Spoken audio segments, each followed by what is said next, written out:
साथियों नमस्कार। जय आरसीएम। साथियों पिछले हफ्ते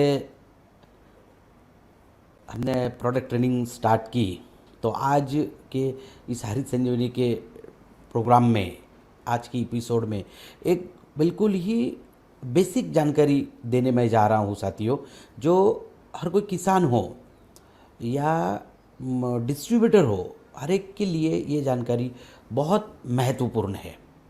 क्यों? क्योंकि साथियों देखिए, भारत देश ये कृषि प्रधान देश कहा कहलाता है। भारत देश का जो पूरा ग्रामीण भाग है, ग्रामीण भाग में हर आदमी खेती पे निर्भर है। मगर इतना सारा होने के बावजूद भी आज करीबन 57%, 57% से ज़्यादा रोजगार एग्रीकल्चर इंडस्ट्री से आ रहा है। इतना होने के बावजूद भी आज लोग कृषि क्षेत्र की तरफ एक बिजनेस के तौर पे, बिजनेस के हिसाब से देखते नहीं। मेरी बहुत सारे लोगों के साथ चर्चा होती रहती है। मुझे लोग कहते हैं कि सर हम खेती के प्रोडक्ट पर ज़्यादा काम नहीं कर पा रहे हैं या हमें नॉलेज नहीं है। और ये कौन कहता है? जिनके घर में खेती है, जिनके पिताजी दादाजी खेती करते थे, वही लोग ज़्यादातर इस बात का जिक्र करते हैं। मुझे बड़ा कभी कभी आश्चर्य होता है। मगर साथियों देखिए, इसका मेन रीज़न क्या है? हमारे पास बेसिक नॉलेज नहीं है। खेती के लिए लगने वाला बेसिक नॉलेज हमारे पास ना होने के कारण बहुत जगह पे हम लोग पीछे आ जाते हैं। तो आज हम लोग थोड़ा बेसिक नॉलेज को लेते हैं। तो बेसिक नॉलेज कहाँ से शुरू होता है? देखिए, ज़मीन क्या है, फसल क्या है, फसल को क्या, कौन से अन्न तत्व लगते हैं, कौन से खाद लगते हैं, इसके बारे में आज हम लोग चर्चा करेंगे। सिर्फ होता ये है कि प्रोडक्ट की जानकारी ले लेते हैं या प्रोडक्ट की जानकारी दी जाती है, और फिर मार्केट में जब जाते हैं हम लोग या किसानों के पास जाते हैं तो बहुत सारे लोगों को पता ही नहीं रहता ज़मीन क्या होती है, ज़मीन के प्रकार कितने हैं, ज़मीन का भी फसल के उत्पादन पे कुछ असर होता है क्या? बिल्कुल होता है। तो साथियों, मैं आज इन्हीं बातों पे आपके साथ चर्चा करने वाला हूँ और बहुत आसान तरीके से समझाने की मैं आपको कोशिश करूँगा। तो मैं प्रेजेंटेशन के साथ आपके सामने स्टार्ट करूँगा। साथियों देखिए, ज़मीन हमारी जो सॉइल होती है, हम तो सिर्फ देखते हैं कि भाई ये मिट्टी है, मिट्टी में क्या होता है, ऐसा नहीं। मिट्टी के अलग अलग गुणधर्म होते हैं साथियों, उसे सॉइल प्रॉपर्टीज़ कहते हैं। जैसे फिजिकल प्रॉपर्टीज़ है, केमिकल प्रॉपर्टीज़ है, बायोलॉजिकल प्रॉपर्टीज़ है। तो एक एक प्रॉपर्टी के बारे में थोड़ा सा देखेंगे हम। तो सबसे पहले क्या होता है? Physical property. देखिए, फिजिकल का मतलब है हम खुद कैसे। अगर आदमी और ज़मीन, आपको आसान तरीके से अगर खेती या ज़मीन को सीखना है तो खुद को देख लो। खुद को अगर आप समझ पाए तो खेती, ज़मीन, फसल, पौधे समझना बहुत आसान है। तो फिजिकल प्रॉपर्टी का मतलब क्या है? ज़मीन फिजिकली आपकी फिट है क्या, तंदुरुस्त है क्या? अगर फिजिकली तंदुरुस्त होने के लिए फिर ज़मीन में क्या होना ज़रूरी है? तो देखिए, आपके स्क्रीन के ऊपर आपको एक पिक्चर दिख रहा है। ये तंदुरुस्त खेती का, तंदुरुस्त मिट्टी का कंपोजिशन है। मिट्टी में क्या होना चाहिए? तो मिट्टी में 45% खनिज तत्व होते हैं जो पानी में घुलनशील नहीं होते। उसके बाद 25% ज़मीन में हवा का हिस्सा होता है, 25% पानी का हिस्सा होता है, 5% ऑर्गेनिक कार्बन का हिस्सा होता है, ऑर्गेनिक मैटर का हिस्सा होता है। ये स्टैंडर्ड कंपोजिशन है। अगर ये इस तरीके से ऐसे बैलेंस रहे तो ज़मीन कैसे फिट रहेगी? सेम आदमी के जैसे, मैंने पहले ही कहा आपको। देखिए, जैसे आदमी अगर फिजिकली फिट रहा तो उसका संतुलित वृद्धि, संतुलित ग्रोथ अगर आदमी का रहा तो फिजिकली फिट होता है, तो उसकी इफिशियंसी अच्छी होती है, वो काम ज़्यादा कर सकता है, जो उसका स्टेमिना ज़्यादा देर तक चलता है। अगर वो फिजिकली अनफिट रहा तो उसका उतना स्टेमिना रहेगा नहीं। अब देखिए, ये भाई साहब है, तो ये अगर देखेंगे आप तो ये फिजिकली फिट नहीं है, क्योंकि इनकी असंतुलित ग्रोथ हुई है। ये इनको कहेंगे कि कोई संतुलित ग्रोथ है? बिल्कुल नहीं। वैसे ही हमारे ज़मीन में जमीन में जो आज हवा का हिस्सा है 25% तक, 25% तक पानी का हिस्सा है, 5% ऑर्गेनिक कार्बन है, ऑर्गेनिक मैटर। तो ये सारा चीज़ें अगर देखोगे तो ये बिल्कुल अपोजिट हो रही है। ज़्यादातर जो 45% अघुलनशील तत्वों से सॉलिड इससे बना हुआ हिस्सा है वो आज करीबन लगभग 75% तक चला गया। तो क्या हुआ है, ज़मीन में फिजिकली फिट हमारी ज़मीन रही नहीं है। इसलिए अभी बहुत बड़े पैमाने पे आज चल रहा है सॉइल हेल्थ कार्ड के माध्यम से कि आपकी ज़मीन की हेल्थ कैसी है, पहले वो देख लो। तो ज़मीन हर गुणधर्म से अगर फिट रहेगी तो जमीन की उत्पादन क्षमता भी बढ़ेगी। अगर आप देखोगे तो ये फिजिकली प्रॉपर्टीज़ मैंने आपको बताई, फिजिकली ज़मीन फिट है क्या नहीं, आपकी फिट होनी चाहिए। मगर आज ज़मीन मैक्सिमम ज़मीनें फिजिकली फिट नहीं हो रही है, तो इस वजह से क्या हो रहा है, उत्पादन कम हो रहा है। थोड़ा सा आगे निकलते हैं।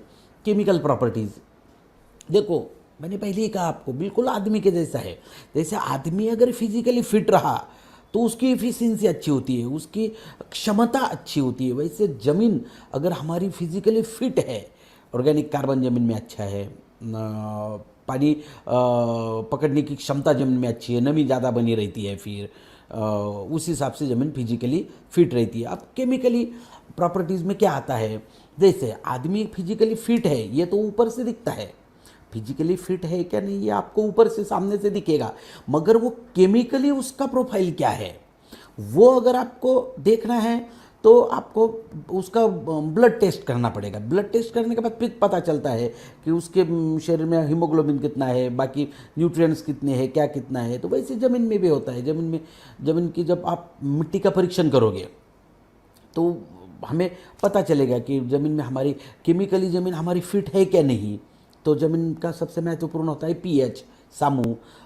ज़मीन का सामू कितना है, ज़मीन में ऑर्गेनिक कार्बन कितना है, 1% है क्या, उससे कम है क्या, 0.25 है, 0.6 है, 0.4 है। तो वो जितना कम रहेगा उतनी ज़मीन का इम्बैलेंस हो जाएगा, केमिकली इम्बैलेंस हो जाएगा। केमिकली इम्बैलेंस अगर हो जाए तो ज़मीन की ऑटोमेटिक, अगर आपकी केमिकल प्रोफाइल अगर बिगड़ जाए, सॉरी, केमिकल प्रोफाइल अगर बिगड़ जाए तो फिजिकली प्रोफाइल भी आपका बिगड़ेगा, फिजिकली फिटनेस भी बिगड़ेगा। इलेक्ट्रिक कंडक्टिविटी कितनी है उसे देखा जाता है। फिर ज़मीन में अलग अलग तरह के न्यूट्रिएंट्स होते हैं, जैसे 16 तरह के न्यूट्रिएंट्स होते हैं। उसमें नाइट्रोजन है, फास्फोरस है, पोटेशियम है, कैल्शियम, मैग्नीशियम, सल्फर है, सूक्ष्म अन्न तत्व है, zinc, boron, iron, manganese, copper, molybdenum, chlorine. ये अन्न तत्वों का काम क्या है, ये अन्न तत्व फसलों के काम में आते हैं। ये फसलों को जमीन से मिलते हैं। साथियों, वैसे जैसे ही हमारे शरीर का अगर आप खून की जांच करोगे तो हमारे शरीर में भी सोडियम की मात्रा होती है, पोटेशियम की मात्रा है, मैग्नीशियम की मात्रा है, कई सारी चीज़ों की various types of amino acids की मात्रा है, वो हमारे शरीर को लगते हैं। वैसे हमारी ज़मीन का जो केमिकल प्रोफाइल है, ज़मीन में जो अन्न तत्व है, ये फसलों को लगते हैं। तो वो कितनी मात्रा में है, अगर कम मात्रा में है तो फसल की उतनी उत्पादन क्षमता नहीं रहेगी। यानी कि हमारी ज़मीन केमिकली कितनी फिट है वो आप देख सकते। इसका फिर डायरेक्ट इफेक्ट क्या होता है, अगर आप देखोगे आपके ज़मीन का पीएच बहुत महत्वपूर्ण है। तो आइडियल जो पीएच माना जाता है, अच्छा पीएच जो माना जाता है, वो 6.5 to 7.5 तक माना जाता है। अगर यहाँ देखोगे आप तो आपके समझ में आएगा 6.5 या 7.5 तक अगर आपके ज़मीन का पीएच है तो ज़मीन से फसलों को जो अन्न तत्व मिलते हैं, अलग अलग तरह के जो अन्न तत्व, 16 प्रकार के जो अन्न तत्व मिलते हैं, वो फसलों को आसानी से मिल सकते हैं। मगर अगर आपके ज़मीन का पीएच 6.5 के नीचे आ गया, यानी कि वो एसिडिक हो गई, एसिडिक अगर हो जाए तो फिर उसमें जो हम लोग अन्न तत्व ज़मीन में देते हैं, न्यूट्रिएंट्स ज़मीन में देते हैं, तो वो किसी न किसी के साथ संयोग स्वरूप में चले जाते हैं। संयुक्त, जैसे फेरस फॉस्फेट, ये जैसे संयुक्त स्वरूप में चला गया है, ये संयुक्त स्वरूप में चला गया है, तो ये क्या हुआ है, देखिए अगर आप देखोगे तो लॉकअप में चला गया, ये अनडिजॉल्व सॉल्वेंट तैयार हो जाते हैं, फिर ये फसल को आसानी से नहीं मिल पाती। यानी कि हम फसलों को अन्न तत्व तो दे रहे हैं मगर वो फसलों को उपलब्ध नहीं हो रहे हैं। क्यों? क्योंकि ज़मीन की केमिकल प्रोफाइल गड़बड़ा गया है, पीएच कम हो गया है। अगर बढ़ जाए 7.5 के ऊपर चला जाए तो भी यही स्थिति निर्माण होती है कि उसमें से कुछ जो मूल तत्व है वो संयुक्त स्वरूप में चले जाते हैं और संयुक्त स्वरूप में चले जाने के कारण फिर वो फसलों को आसानी से नहीं मिल पाते। तो इसका दुष्परिणाम क्या होता है? हमें एक्सेस फर्टिगेशन करना पड़ता है। हम ज़्यादा खादों का इस्तेमाल करते हैं और ज़्यादा खादों का इस्तेमाल करते हैं तो पैसे ज़्यादा लगते हैं। तो साथियों देखिए, एक एक चीज़, हर चीज़ इतनी महत्वपूर्ण है कि हर गुणधर्म को आप नज़रअंदाज नहीं कर सकते। जैसे फिजिकल फिटनेस अच्छा रहा तो केमिकल फिटनेस भी अच्छा रहना चाहिए। उसके बाद बायोलॉजिकल प्रोफाइल, बायोलॉजिकल जैविक गुणधर्म, आपके ज़मीन में जैविक गुणधर्म कितने हैं, कैसे है? जैविक गुणधर्म कौन से होते हैं? जीवाणु, आपके शरीर में ये एक छोटा सा पिक्चर आप यहाँ देखोगे तो छोटे छोटे जीवाणु हमारे ज़मीन में मित्र जीवाणु होते हैं। ये हमारे सही में ज़मीन को उपजाऊ बनाने वाले जीवाणु होते हैं। मगर हुआ क्या है, सालों से ज़मीन में भरमार रासायनिक खादों का इस्तेमाल, भरमार कीटनाशकों का इस्तेमाल करने की वजह से हमारी ज़मीनों की ये जो जीव सृष्टि है वो धीरे धीरे कम हो रही है। और जैसे जीव सृष्टि कम हो रही है यानी कि बायोलॉजिकल प्रोफाइल, जैविक गुणधर्म जमीन के धीरे धीरे कम हो रहे हैं। और जैसे ही जैविक गुणधर्म कम हो रहे तो इसका इफेक्ट क्या हो रहा है? अब देखिए, ये जीव जीवाणुओं का काम क्या है? एकदम सिंपल उदाहरण देता हूँ मैं आपको। जैसे आदमी की डाइजेस्टिव सिस्टम होती है, मैंने पहले से ही कहा आपको कि सॉइल को भी अगर आपको ठीक से समझना है तो आपको आदमी को स्वयं को देखना है। बहुत आसान है। हम फिजिकली फिट है, ओके, हमारी इफिशियंसी अच्छी है। केमिकली हमारे ब्लड की जांच करा ली हमने, हमारा कोलेस्ट्रॉल ठीक है, हमारा हीमोग्लोबिन ठीक है, हमारा यूरिक एसिड ठीक है, हमारी सारे कोई विटामिन की कमतरता नहीं, हमारे B12 हो, विटामिन C हो, विटामिन D हो, सारे बैलेंस में है, तो हमारा केमिकल प्रोफाइल भी ठीक है। और फिर बायोलॉजिकल प्रोफाइल, हमारे शरीर का भी बायोलॉजिकल प्रोफाइल होता है साथियों। कैसे? हम जो खाना खाते हैं, इसलिए मैंने आपको डाइजेस्टिव सिस्टम दिखाई। हम जो खाना खाते हैं वो खाना शरीर में जाने के बाद उसका डाइजेशन होता है, उसकी पचन अच्छी होनी चाहिए। तो उसके लिए हमारे पेट की सिस्टम अच्छी होनी चाहिए। वहाँ पर हमारे पेट में जो जीव जंतु होते हैं जो हम खाना खाते हैं उसको डाइजेस्ट करते हैं, वो अगर अच्छे रहे तो हमारी डाइजेस्टिव सिस्टम अच्छी रहेंगी। वैसे ज़मीन में हम जो केर कचरा पड़ा रहता है या हम लोग खाद ज़मीन में डालते रहते हैं, ज़मीन में जो डिकम्पोजिशन की क्रिया होती है, सड़ाने कुजाने की क्रिया जो होती है, वो ये जीवाणुओं की वजह से होती है। तो जैसे ही ज़मीन में जीवाणुओं की संख्या अच्छी रहेगी तो ज़मीन में डिकम्पोजिशन की क्रिया अच्छी रहेगी, सड़ाने कुजाने की क्रिया अच्छी रहेगी। जब जैसे हम फसल निकाल लेते हैं तो फसल के बाद जो केर कचरा ज़मीन में बचता है उसे सड़ाने कुजाने का काम होता है। तो उससे क्या होता है? ज़मीन की फर्टाइल सॉइल, ज़मीन की फर्टिलिटी बढ़ती है, उपजाऊ क्षमता बढ़ती है। यानी कि जो हम लोग ज़मीन में खाद दे रहे हैं उसकी कार्य क्षमता बढ़ती है, फसलों को मिलने में आसानी हो जाती है। जैसे हमारी डाइजेस्टिव सिस्टम अगर अच्छी रहेगी, हम जो खाना खा रहे हैं, हमारी शरीर को जो अन्न तत्व चाहिए वो शरीर जल्दी से जल्दी और ज़्यादा से ज़्यादा एब्जॉर्ब कर सकता है। क्यों? डाइजेस्टिव सिस्टम अच्छी होने के कारण। वैसे ज़मीन में अगर ज़मीन की बायोलॉजिकल प्रोफाइल अच्छी रहेगी, जीव जीवाणु अच्छे रहेंगे तो ज़मीन की डिकम्पोजिशन क्रिया अच्छी रहेगी, ज़मीन का पीएच अच्छा रहेगा, ऑर्गेनिक कार्बन अच्छा रहेगा, यानी कि ज़मीन की उपजाऊ क्षमता बढ़ेगी, फर्टिलिटी बढ़ेगी, फिर प्रोडक्टिविटी बढ़ेगी। यानी कि ज़मीन से जो 16 प्रकार के अन्न तत्व फसलों को मिलते हैं वो भी मिलने में आसानी होगी। देखो सिंपल है, जैसे हम लोग खाना खाते हैं और जब खाना खाने के बाद हमारे शरीर को जो न्यूट्रिएंट चाहिए वो शरीर क्या करता है? अपने आप एब्जॉर्ब कर लेता है। तो वो क्रिया अगर अच्छी रहेगी तो सही तरीके से हमारे शरीर को भी न्यूट्रिएंट मिलते रहते हैं। वैसे ही फसलों को भी ज़मीन से अच्छे न्यूट्रिएंट मिलेंगे। तो साथियों देखिए, ये तीनों गुणधर्म अगर हमारे ज़मीनों में अच्छे रहे तो ज़मीन की फर्टिलिटी, फर्टाइल प्रॉपर्टी यानी कि उपजाऊ क्षमता और प्रोडक्टिव उत्पादक क्षमता दोनों अलग है। उपजाऊ और उत्पादक, जमीन उपजाऊ होने के बाद ही उत्पादक बनेगी, अकेली प्रोडक्टिव सॉइल नहीं रहेगी। तो साथियों ये तीनों बहुत ज़रूरी है। फिजिकली फिट भी होनी चाहिए, केमिकली फिट भी होनी चाहिए और उसके बायोलॉजिकल फिट भी होनी चाहिए, ये ज़रूरी है। अब बहुत सारे लोगों के मुझे सवाल आए थे कि सर सॉइल टेस्ट कैसे की जाती है, मिट्टी का परीक्षण कैसे किया जाता है, उसके सैंपल कैसे लिए जाते हैं। बहुत आसान है। अभी हर डिस्ट्रिक्ट हेडक्वार्टर में एवरेज आपको एक सॉइल टेस्टिंग लैब मिलेगी। अगर आप आपके ज़मीन की मिट्टी का परीक्षण करना चाहते हो तो बहुत आसान है। तो एक छोटा सा आपको एग्जांपल मैं बताता हूँ। जैसे अगर आपको 1 एकड़ ज़मीन में का सॉइल टेस्ट करना है, 1 एकड़ हो, 2 एकड़ हो, 5 एकड़ हो, मैं एक छोटा एग्जांपल के तौर पे आपको कहता हूँ। जैसे भाई ये 1 एकड़ ज़मीन है, इसका आपको सॉइल टेस्ट करना है, मिट्टी का परीक्षण करना है। तो इसको 4 कोने में जाके 4 होल कीजिए, यानी कि 4 पहले डिसाइड कीजिए कहाँ से सैंपल निकालना है। तो 4 कोने के 4 और बीच का 1। तो ये हो गया हमारी अभी लोकेशन फाइनल हो गया, कहाँ से मिट्टी निकालना है। सैंपल हमें टेस्ट करने के लिए मिट्टी का सैंपल देना पड़ेगा ना, तो वो कहाँ से निकालना है। ओके, अब लोकेशन फाइनल हो गया। उसके बाद वहाँ पर एक वी शेप टाइप का गड्ढा कीजिए। करीबन ये गड्ढे की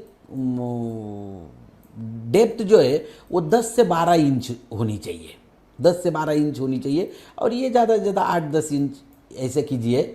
इसको वी शेप टाइप लेके जाइए और उस गड्ढे को करिए 5 गड्ढे करने आपको, यहाँ पर, यहाँ पर, यहाँ पर, यहाँ पर, यहाँ पर। और वो वहाँ की मिट्टी एक साथ निकाल लीजिए। समझिए एक साथ 5 जगह की मिट्टी एक साथ निकाल लिया और इसको एक जैसे आपने मिला लिया। उसमें से जो बड़े बड़े छोटे जो मिट्टी के पत्थर वगैरह होते हैं, केर कचरा अगर आया है तो उसे निकाल दीजिए, थोड़ा साफ सुथरा कर लीजिए। फिर उसके 4 पार्ट कर लीजिए, 4 हिस्से कर लीजिए। उसमें से एक हिस्सा लीजिए, उसमें से एक हिस्सा लेके फिर उसको और ठीक तरह से साफ कर लो। फिर उसमें से और बारीक बारीक बारीक बारीक पत्थर वगैरह है उसे निकाल दो। उसके 2-3 हिस्से कर लो। उसके फिर से समझो 4 हिस्से, आप सेम 4 हिस्से कर लो। उसमें से एक हिस्सा लेना है, उसमें से एक हिस्सा लिया और फिर उस हिस्से को बिल्कुल आराम से, जैसे आप हम लोग नम आटा लेके आते हैं, आटे को छानते हैं, वैसे मिट्टी को छान के बिल्कुल उसको बारीक बनाना है पाउडर के जैसे। लास्ट में जो बचता है वो लेके और करीबन आधा किलो मिट्टी आप पॉलीथीन की बैग में, जैसे भी जहां आप सुरक्षित स्टोर कर सके वहां लेके आपको लैब में टेस्टिंग के लिए देना है। बहुत आसान तरीका है, बहुत ज़्यादा कुछ इसमें आपको सोचने वाली बात नहीं है। तो ये सब ऐसे छोटी छोटी फिगर के माध्यम से आपको मैंने दिखाने का प्रयास किया है, एकदम आसान तरीके से। मैंने इसलिए पहले कहा आपको कि आज का जो हमारा प्रयास है वो किसानों को या हमारे डिस्ट्रीब्यूटर लोगों को खेती के बारे में बेसिक जानकारी देने का। तो बेसिक जानकारी जब तक हमें मिलेगी नहीं, क्योंकि ये सेल्स में भी बहुत काम में आती है और खुद अगर आप खेती कर रहे हो तो आपके खेती में इम्प्रूवमेंट होनी चाहिए। हमारे यहाँ लोग खेती बिजनेस के तौर पे नहीं कर रहे हैं, सिर्फ जीवन जीने के लिए कुछ साधन चाहिए, माध्यम चाहिए, उसके लिए पेट भरने के लिए खेती कर रहे हैं। मगर उसे ही, क्योंकि आज समय आ चुका है सर, आज समय आ चुका है भारत देश में, आज पूरे विश्व में, भारत देश के साथ साथ पूरे विश्व में कोरोना के बाद ये बहुत बड़ा प्रकोप हुआ है और कई करोड़ों लोग गांव की तरफ जा रहे हैं। कई लोगों के रोजगार चले गए हैं। अभी 13 करोड़ से ज़्यादा लोगों का रोजगार चला गया है। 8 करोड़ से ज़्यादा लोग गांव की तरफ विस्थापित हुए हैं। और साथियों ये कोई नया संकट नहीं है। आने वाले दिनों में आप एक बात ध्यान में रखना, आने वाले दिनों में 90% बड़ी बड़ी इंडस्ट्रीज जो है वो मैनलेस इंडस्ट्री होने वाली है। कि वहाँ पर जहाँ आज 200, 500, 1000 मजदूर काम कर रहे हैं, वहाँ आने वाले दिनों में 10 ही मजदूर काम करेंगे। तो साथियों देखिए, आने वाले दिनों में मैनलेस इंडस्ट्री की तरफ पूरा विश्व जा रहा है अभी। और उसके लिए तो बड़ा कारण मिल गया अभी कोरोना का।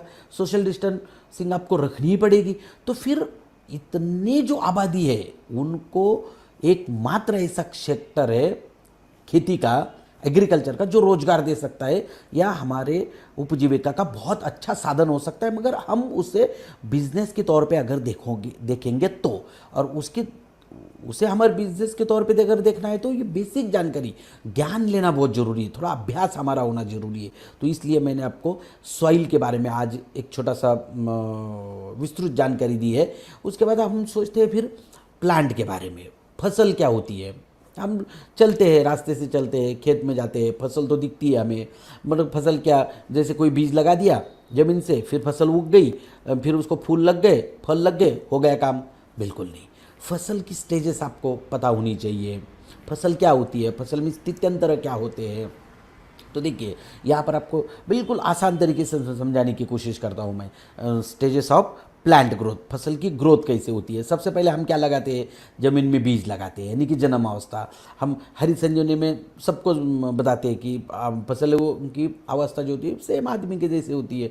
जन्म अवस्था होती है, फिर बचपन अवस्था है, यौवन अवस्था है, और मैच्योरिटी है। ये फसलों की अवस्था होती है। तो बिल्कुल आप देखिए, जैसे जन्म हुआ, जन्म के बाद फिर फसल वेजिटेटिव स्टेज में आती है, वेजिटेटिव बढ़ने के ग्रोथ में, उसे हम बचपन के, जन्म होने के बाद कौन सी अवस्था में आती है, बचपन अवस्था में आती है। तो जब दोनों तरफ ग्रोथ होती है फसल की, दो तरफ, एक जमीन में ग्रोथ होती है और दूसरी ऊपर की ग्रोथ होती है, ऊपर की वेजिटेटिव ग्रोथ होती है। जमीन की ग्रोथ कमक क्या है, फसल में रूट की डेवलपमेंट होती है, जड़ों की वृद्धि होती है। अगर जड़ों की वृद्धि अच्छी होगी तो ही वेजिटेटिव ग्रोथ अच्छी होगी। सिर्फ ऐसे कभी नहीं होगा कि आपकी वेजिटेटिव ग्रोथ बहुत अच्छी है और जड़ों की वृद्धि बिल्कुल नहीं है, दो जड़ें लगे हैं और वेजिटेटिव ग्रोथ बहुत अच्छी हो गई, बिल्कुल नहीं। जड़ों की वृद्धि अगर अच्छी होगी तो ही वेजिटेटिव ग्रोथ अच्छी होगी। इसलिए जन्म अवस्था पे हमने काम किया है स्टेज नंबर 1 के माध्यम से। धीरे से वेजिटेटिव ग्रोथ से कौन सी अवस्था में आती है, रिप्रोडक्टिव ग्रोथ, यानी कि प्रजनन अवस्था, फसल की प्रजनन अवस्था, यानी कि यौवन अवस्था। क्योंकि यौवन अवस्था में ही प्रजनन होना शुरुआत होता है, फूल लगते हैं, यानी कि फसल कुछ उत्पादन देने वाली है। और जब फिर प्रजनन अवस्था, रिप्रोडक्टिव ग्रोथ से रिपाइनिंग स्टेज, यानी कि मैच्योरिटी स्टेज, फूलों का रूपांतरण फलों में होता है, फिर उसका जन्म हो जाता है, तो इसे मैच्योर हो जाती है। तो ऐसे ये फसल के अलग अलग स्टेजेस होती है, मगर इसमें दोनों तरफ ध्यान देना पड़ता है, दोनों तरफ महत्वपूर्ण है। कौन से, जमीन में भी फसल की ग्रोथ अच्छी होनी चाहिए, और जमीन में फसल की ग्रोथ अच्छी होने के लिए जमीन की उपजाऊ होना, जमीन का प्रोडक्टिव होना बहुत महत्वपूर्ण है साथियों। तो सिर्फ फसल अच्छी नहीं रह सकती या सिर्फ जमीन अच्छी नहीं रह सकती, दोनों भी महत्वपूर्ण है। तो थोड़ा सा आगे निकलते हैं। अब देखिए, जैसे फसल को मैंने फसल की स्टेजेस आपको बताई। तो अब फसल को क्या क्या लगता है, फसल क्या खाना खाती है, फसल को सही में खाना लगता है क्या नहीं, अगर लगता है तो फसल को कौन सा खाना लगता है, फिर उसमें उसका कार्य क्या होता है। क्योंकि मैंने देखा बहुत सारे लोगों से मैं चर्चा करते रहता हूँ, तो लोग कहते हैं कि सर अगर हमने हरित संजीवनी दिया तो बाकी देने की क्या ज़रूरत है। हमने अगर हरित संजीवनी का छिड़काव किया स्टेज नंबर 2, 3, 4 का, तो फिर कीटनाशकों का छिड़काव करने की क्या ज़रूरत है। तो इसलिए भाई साहब मैंने पहले ही कहा कि आज मैं बेसिक जानकारी आपको देने वाला हूँ।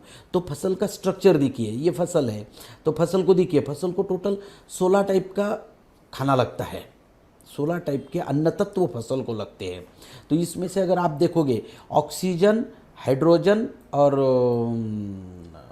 कार्बन, ये जो 3 टाइप का जो अन्न तत्व है, 3 टाइप का जो खाना है, ये फसल को मिलता है वायुमंडल से, हवा से, पानी से, सूरज की किरणों से। ये देखिए, कार्बन, ऑक्सीजन और हाइड्रोजन, ये फसलों को हमें देने की ज़रूरत नहीं पड़ती, हम इसको नहीं दे सकते, ये नेचर देता है, वायुमंडल देता है। और फिर हम कौन सा दे रहे हैं, तो अब दे भी क्यों रहे हैं वो भी बात ध्यान से सुनिए। अब देखिए, जैसे मैंने सॉइल का केमिकल, यानी कि मिट्टी का केमिकल प्रोफाइल, रासायनिक प्रोफाइल मैंने आपको दिखाया था कि जमीन में कौन से अन्न तत्व होते हैं। तो इसमें मुख्य अन्न तत्व है nitrogen, phosphorus, potassium, calcium, magnesium, sulphur, zinc, boron, iron, manganese, copper, molybdenum, chlorine. ये जमीन में ऑलरेडी अवेलेबल है, ये ज़मीन में ऑलरेडी अवेलेबल है। मगर अब ये यही अन्न तत्व लगते हैं फसलों के लिए। जैसे फसल की ग्रोथ होने लगती है, फसलों की जड़ों की ग्रोथ होने लगती है, तो क्योंकि फसलों को ये ज़मीन में जो अन्न तत्व है वो जड़ों के माध्यम से मिलते हैं, तो जैसे जड़ों की वृद्धि होने लगेगी तो धीरे धीरे वो फिर हमें लगने वाले अन्न तत्व एब्जॉर्ब करने लगते हैं। तो फिर उनको जितने अन्न तत्व चाहिए उनको उतने मिलने चाहिए। अगर उनको समझो, एक छोटा एग्जांपल देता हूँ मैं आपको। आप जैसे खाना खा रहे हो, आपको 4 रोटी की भूख है, तो आपको मैं अगर एक ही रोटी दूँ तो आपको और 3 रोटी चाहिए, तो आपका अच्छे तरीके से पेट भरेगा। अगर नहीं मिलेगा तो शायद 1 दिन 2 दिन आपको बहुत ज़्यादा दिक्कत नहीं आएगी, मगर अगर आप साल भर ऐसा करोगे तो आप में कमजोरी आ जाएगी, आप फिर ज़्यादा इफ़िशियंसी के साथ काम नहीं कर पाओगे। तो वैसे ही फसलों को अगर उनको जितना अन्न तत्व चाहिए उतने अन्न तत्व अगर ना मिले तो फिर उनकी उत्पादन देने की क्षमता कम हो जाएगी। कभी कभार क्या होता है, फसल सिर्फ हरी भरी दिखती है मगर उसको फूल ही नहीं लगते, फूल लगे तो बहुत ज़्यादा गिरावट हो जाती है, फल नहीं लगते, क्योंकि उनको जितने अन्न तत्व जिस रूप में जिस मात्रा में चाहिए उतने अगर नहीं मिले तो फिर उनकी उत्पादन देने की क्षमता कम हो जाती है। इसलिए हमें ये सारे खाद जमीन में भी देने आवश्यक है। तो ये जमीन से फसलों को मिल रहे, इसका माध्यम है जमीन से, इनका माध्यम है वायुमंडल से, ये तीनों का, ये और ये टोटल का माध्यम है जमीन से। अब ठीक है, यहाँ तक हमारी बात समझ में आ गई। अब ये अगर फसलों को इतने अन्न तत्व चाहिए, फिर इनका रोल क्या है, ये सही में फसलों को ज़रूरी है क्या नहीं है, तो इसका थोड़ा अभ्यास करते हैं। तो थोड़ा फसल का स्ट्रक्चर देखिए। फसल है, ज़मीन से मिलने वाले अन्न तत्व, अब ज़मीन से करीबन 16 टाइप प्रकार के अन्न तत्व मिलते हैं। तो इसमें भी क्लासिफिकेशन किया हुआ है। जैसे मुख्य अन्न तत्व, जैसे हम लोग खाना खाते हैं, अब हम चावल खाते हैं, रोटी खाते हैं, सब्जियां खाते हैं, ये थोड़ा ज़्यादा हो जाता है हमारा, यानी कि हमारा मुख्य अन्न तत्व है चावल, रोटी, सब्जी, सबसे ज़्यादा खाते हैं। वैसे फसलों का मुख्य अन्न तत्व NPK, नाइट्रोजन, फास्फोरस, पोटेशियम, ये फसलों को सबसे ज़्यादा लगने वाला खाना होता है। फिर उससे थोड़ा कम लगता है कैल्शियम, मैग्नीशियम, सल्फर, ये होता है। और सबसे कम लगने वाला zinc, iron, copper, manganese, boron, molybdenum, बहुत कम मात्रा में लगता है मगर महत्वपूर्ण है, जरूरी है। जैसे हम खाने में चावल, रोटी, सब्जी खाते हैं, फिर थोड़ा सा उससे थोड़ा कम स्वीट डिश खाते हैं, और सबसे कम क्या लगता है हमें, नमक, अचार, हरी मिर्च की चटनी, ये सबसे कम लगता है। नमक तो सबसे कम लगता है। तीखा भी हम लोग जब मिर्च डालते हैं तो वो कोई ऐसे नहीं कि 1 किलो चावल बना लिया 2 किलो मिर्च डाल दी, बिल्कुल नहीं, वो उतनी मात्रा में सूक्ष्म, उसे सूक्ष्म माइक्रोन्यूट्रिएंट कहा गया है। तो सूक्ष्म मात्रा में ही वो हमें ज़रूरी है, टेस्ट के लिए ज़रूरी है। मगर एक बात ध्यान में रखना, खाना कितना भी स्वादिष्ट बना लो आप, उसमें अगर नमक ना रहे तो उसका स्वाद बिल्कुल जमेगा नहीं। कितना भी सेफ बनाने वाला खानसामा अच्छा हो, कितना भी माहिर हो, मगर अगर वो खाने में नमक नहीं डालेगा तो उसको वो स्वाद नहीं मिलेगा। अतः वैसे ही फसलों को हर अन्न तत्व की ज़रूरत है। तो क्या क्या है, छोटे से बिल्कुल कम समय में मैं समझाता हूँ आपको। जैसे नाइट्रोजन है, सबसे ज़्यादा नाइट्रोजन लगता है। नाइट्रोजन का काम क्या है, नाइट्रोजन का काम है फसल की ग्रोथ करना, फसल की ग्रोथ करना, उसे वेजिटेटिव ग्रोथ में काम आता है। नाइट्रोजन की सिवा ग्रोथ हो ही नहीं सकती। फास्फोरस की क्या जरूरी है, फास्फोरस की जरूरी है, जड़ों की ग्रोथ होनी चाहिए, जड़ों में वृद्धि होगी तो जमीन से खाना मिलेगा, जमीन से खाना मिलेगा तो वृद्धि होगी। और फलों के विकास में, यानी कि फसल के शुरू से लास्ट तक नाइट्रोजन और फास्फोरस की ज़रूरत होती ही है। और पौधों को सशक्त रखने में और पौधों को परिपक्व करने में, जैसे मैच्योरिटी अवस्था होती है, फूलों का रूपांतरण फलों में होने लगता है और फल पकने लगते हैं, यानी कि पौधों के परिपक्व अवस्था में पोटेशियम की जरूरत होती है। यानी कि फसल के तीनों भी अवस्था में, जैसे बचपन अवस्था से लेके परिपक्व अवस्था तक, nitrogen, phosphorus, potassium. Nitrogen, phosphorus ये बचपन अवस्था में भी लगता है और यौवन अवस्था में भी लगता है और मैच्योरिटी अवस्था में भी लगता है। अगर आप इसको थोड़ा सा आसान तरीके से देखोगे तो इसी क्रम में लगता है NPK, नाइट्रोजन, फास्फोरस, पोटेशियम। सबसे पहले फसल को लगेगा नाइट्रोजन, उसके बाद लगेगा फास्फोरस, उसके बाद लगेगा पोटेशियम। आसान तरीके से समझने की कोशिश कीजिए आप। तो साथियों, उसके बाद सेकेंडरी न्यूट्रिएंट मुख्य NPK से थोड़े कम लगते हैं मगर बहुत ज़रूरी है, जैसे कैल्शियम है। कैल्शियम का काम क्या है, पेशिकाओं, जब फसल के जो सेल वॉल होते हैं उन सेल वॉल को मजबूत बनाने का काम करता है। जैसे हमारे शरीर में क्या होता है, मसल होते हैं। मसल अगर मजबूत रहे तो आदमी फिट रहता है, ताकतवर रहता है। वैसे फसल की सेल वॉल अगर अच्छी रही तो फसल ताकतवर रहेगी, फसल पर डिसीज का अटैक कम होगा। उसके बाद मैग्नीशियम। अब मैग्नीशियम का मुख्य रोल क्या है, जब फसल में हरित द्रव्य क्लोरोफिल की निर्मित बढ़ाने में काम करता है। अब क्लोरोफिल का काम क्या है, पत्ते हरे भरे दिखना। और क्लोरोफिल अगर ज़्यादा रहा तो फिर फोटोसिंथेसिस, प्रकाश संश्लेषण क्रिया अच्छी होती है। और प्रकाश संश्लेषण क्रिया अगर अच्छी होती है तो फसल में खाना ज़्यादा बनता है, यानी कि खाद ज़्यादा बनता है। तो साथियों, ये हर एक अन्न तत्व फसल में अपनी जगह पे महत्वपूर्ण है। उसके बाद सल्फर है। सल्फर का काम क्या है, देखिए, जमीन से जो पोषक तत्व फसल को मिलते हैं, जमीन से जो पोषक तत्व जमीन से मिलते फसल को मिलते हैं वो देने में सल्फर का रोल होता है। वो देने में फसल को आसानी से मिलने लगते हैं। उसके बाद सल्फर, सल्फर को गंधक भी कहते हैं। देखो उसके नाम में ही है गंध, गंध यानी सुगंध, अरोमा। तो सल्फर का मेन रोल है, गंध सुगंध को बढ़ाता है। जैसे अब धान की फसल लगाते हैं हम लोग। धान की खेती में जब आप जाओगे एक 20, 25, 40 दिनों के बाद, जैसे धान ऊपर आने लगती है तो एक अलग सुगंध आने लगता है। तो इसमें मेन रोल सल्फर का है।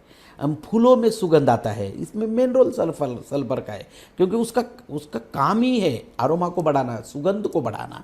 तो इसका मेन काम सल्फर का है। झिंक, अभी माइक्रोन्यूट्रिएंट्स बहुत कम मात्रा में लगते हैं। ये सूक्ष्म अन्न तत्व बहुत कम मात्रा में लगते हैं मगर फसल के लिए बहुत ज़रूरी है। जैसे मैंने आपको नमक बताया कि नमक ज़रूरी है, कितना भी क्यों अच्छा आप बना लो, खाना बना लो, नमक नहीं रहेगा तो खाना अच्छा नहीं लगेगा।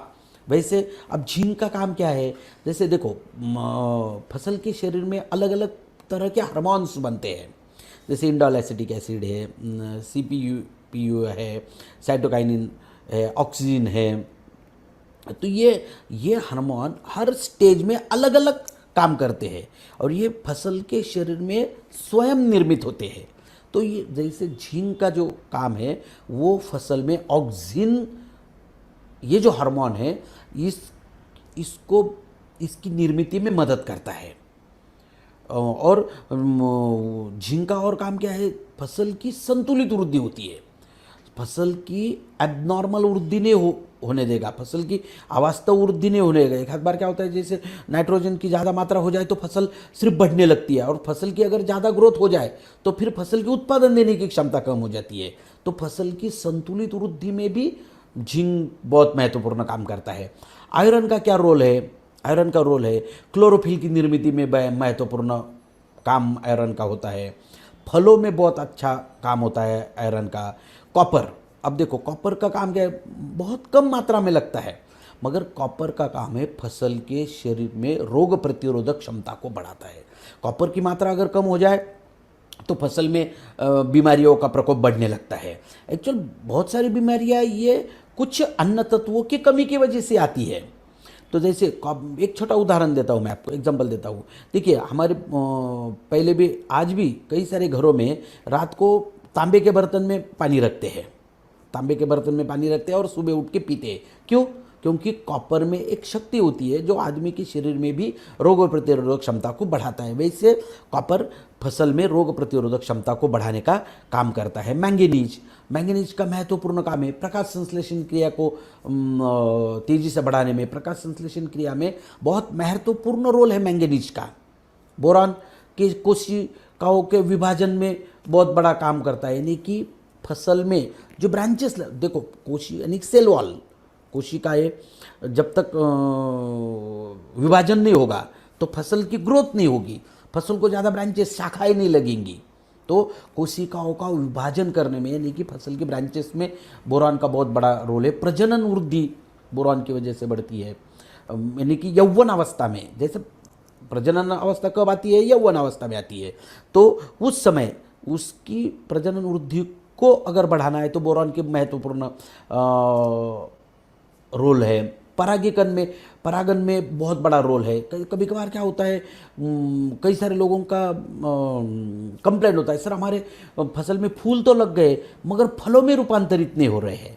अब फूल, मादा फूल होते हैं और नर फूल होते हैं, मेल और फीमेल, जब तक इनका मिलन नहीं होगा तब तक फलों में उसका रूपांतरण नहीं होगा। उसको परागन बोलते हैं, पॉलिनेशन। वो पॉलिनेशन क्रिया भी बोरान की वजह से बहुत तेज़ी से होती है। बोरान का बहुत बड़ा रोल है उसमें, और फ्रूट डेवलपमेंट में बोरान का बड़ा रोल है। मॉलिब्डेनम बहुत कम मात्रा में लगता है, मगर मॉलिब्डेनम का रोल क्या है, फसल में नाइट्रोजन अब नाइट्रोजन तो मिल रहा है फसल को, मगर देखो फसल में नाइट्रोजन जैसे कि तैसे नहीं लगता। नाइट्रोजन का कन्वर्जन होता है प्रोटीन में, प्रोटीन का कन्वर्जन होता है various types of amino acids में। तो ये मॉलिब्डेनम का मुख्य काम है फसल में नाइट्रोजन को प्रोटीन में रूपांतरित करने का, यानी कि एक्चुअल उसे मुख्य खाद बना के देने का। तो साथियों, ये हर अलग अलग जो अन्न तत्व हम लोग दे रहे हैं जमीन से फसलों को, उसके अलग अलग रोल है। तो हमें ये सोचना जरूरी है कि फसलों को ये हर अन्न तत्वों की बहुत ज़रूरी है। इसके सिवा फसल की उत्पादन क्षमता नहीं बढ़ सकती। और अब थोड़ा सा आगे निकलते हैं कि एक बहुत ज़रूरी बात मैं आपसे करना चाहता हूँ, अच्छी फसल और उत्पादन के लिए क्या करना ज़रूरी है। मुझे बहुत सारे लोग पूछते हैं कि सर उत्पादन बढ़ना चाहिए, अच्छे हम क्या करें, हमें टिप्स दीजिए। तो मैं आपको अच्छी फसल और उत्पादन के लिए कुछ महत्वपूर्ण बातें बताना चाहता हूँ। तो उसमें क्या है, देखिए सबसे महत्वपूर्ण पहला है न्यूट्रिएंट मैनेजमेंट, अन्न तत्वों का व्यवस्थापन। अगर हमें तंदुरुस्त रहना है, शरीर को तंदुरुस्त रखना है, तो हमारे शरीर को बैलेंस न्यूट्रिएंट मिलने चाहिए, संतुलित अन्न द्रव्य मिलने चाहिए। तो जैसे हमारे शरीर को संतुलित अन्न द्रव्य मिलने चाहिए, वैसे फसल को भी मिलने चाहिए। बिल्कुल सिंपल है। तो फिर अन्न द्रव्यों का व्यवस्थापन कैसे होना चाहिए, इंटीग्रेटेड न्यूट्रिएंट मैनेजमेंट होनी चाहिए।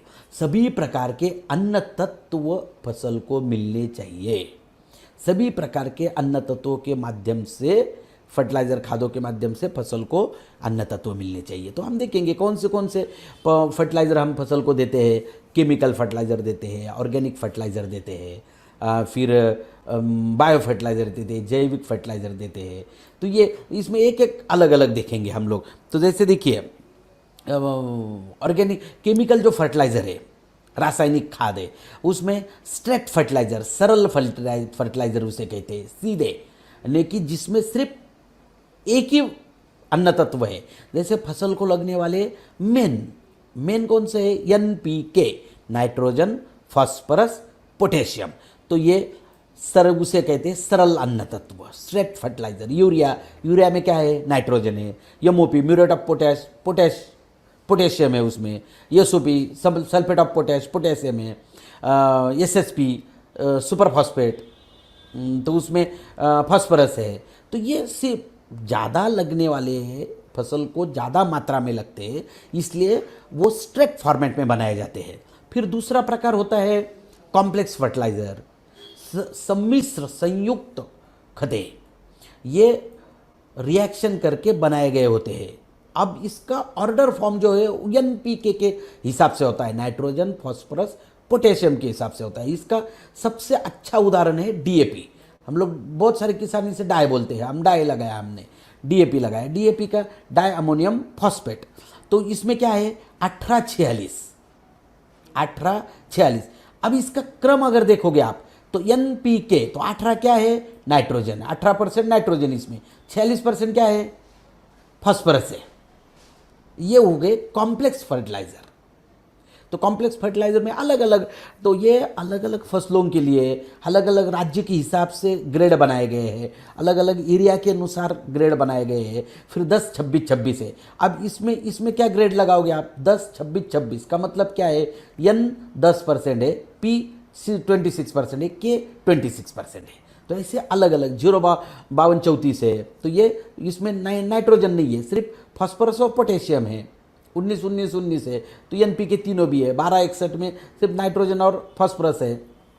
तो अलग अलग फसलों के हिसाब से आपको ये कॉम्प्लेक्स खाद बनाए गए हैं, वो हम लोग किस फसलों को देते रहते हैं। फिर मिक्स फर्टिलाइज़र है। कॉम्प्लेक्स ये रिएक्शन करके बनाए जाते हैं, और मिक्स फर्टिलाइज़र क्या है? सिर्फ नाइट्रोजन ले लिया, फास्फोरस ले लिया, पोटेशियम ले लिया, और उसको मिक्स करके किसानों तक या ज़मीन तक देना है। उसमें 12 32 16 है। तो ये भी ऑर्डर फॉर्म वर्ल्ड वाइड, आप कहीं पर भी जाइए, अगर ऐसा लिखा है तो ये एनपीके के हिसाब से ही लिखा रहता है। पूरे दुनिया में एक ही ऑर्डर है। तो साथियों, ये हो गए केमिकल फर्टिलाइज़र। ये केमिकल फर्टिलाइज़र हम ज़मीन में फसलों के लिए देते हैं। उसके बाद ऑर्गेनिक फर्टिलाइज़र है, सेंद्रीय खाद। तो सेंद्रीय खादों में क्या क्या आते हैं? हरी घास का खाद बनाते हैं। बहुत सारे लोग ज़मीन में हरी घास लगाते हैं, फिर उसको ही ज़मीन में दबा देते हैं, तो उसका खाद बन जाता है। वर्मी कंपोस्ट खाद होता है, केचुए का खाद होता है। फिर सेंद्रीय खाद, ऑर्गेनिक मैन्योर, सेंद्रीय खाद अभी बाज़ार में कई प्रकार के खाद मिलने लग गए हैं। काउड मैन्योर्स है, गोबर का खाद जिसे कहते हैं वो। तो उसके बाद बायो फर्टिलाइज़र है। बायो फर्टिलाइज़र में Azotobacter, rhizobium, mycorrhiza, beneficial bacteria. तो देखिए, मैंने पहले क्या कहा आपको, अन्न तत्वों का व्यवस्थापन अगर करना है तो सभी प्रकार का अन्न तत्व जमीन में देने की ज़रूरत है। जैसे हम लोग खाना खाते हैं, हमारा अन्न तत्वों का व्यवस्थापन होता है कि नहीं? हम रोटी भी खाते हैं, कभी राइस भी खा लेते हैं, सब्जियों में अलग अलग सब्जी खाते हैं। अभी कभी ऐसा हुआ है क्या कि आपने देखा कि एक आदमी 10 साल से सिर्फ एक ही सब्जी खा रहा है, सिर्फ चावल और टमाटर खा रहा है, बाकी उसने ज़िंदगी में दूसरा कुछ भी नहीं खाया? बिल्कुल नहीं। अगर ऐसा करेगा तो शरीर का बैलेंस नहीं रहेगा। एक सब्जी आप ज़्यादा दिन नहीं खा सकते। इंटीग्रेटेड न्यूट्रिएंट मैनेजमेंट होनी चाहिए, सार्वभौम न्यूट्रिएंट मैनेजमेंट होनी चाहिए। इसलिए हम लोग अलग अलग अन्न तत्व लेते हैं साथियों, और वो बहुत महत्वपूर्ण है, वो बहुत ज़रूरी है। जैसे हमारे शरीर के लिए ज़रूरी है, वैसे पौधों के लिए भी ज़रूरी है। उसके बाद वाटर मैनेजमेंट, फसल को जो हम पानी देते हैं उसका मैनेजमेंट हमें करना आना चाहिए।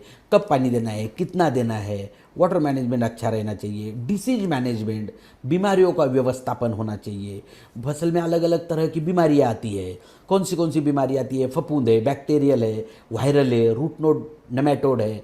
ये अलग अलग बीमारियाँ फसल में आती है साथियों। जैसे अलग अलग बीमारी आती है तो अलग अलग बीमारियों के लिए अलग अलग दवा होती है, उसको कंट्रोल करना ज़रूरी है। ऐसे कभी होता है क्या? देखिए, जैसे अगर हमारा शरीर है, आपको बुखार आए और आप 6 महीने डॉक्टर के पास ही नहीं गए, 6 महीने से बुखार चल रहा है, ऐसे होता है क्या? नहीं।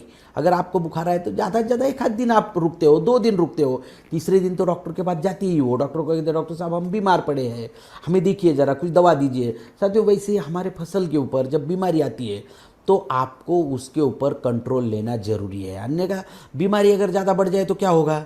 आदमी के शरीर में अगर बीमारी ज़्यादा बढ़ जाए तो क्या होगा? और बीमारी कभी बोल के आती है क्या? नहीं।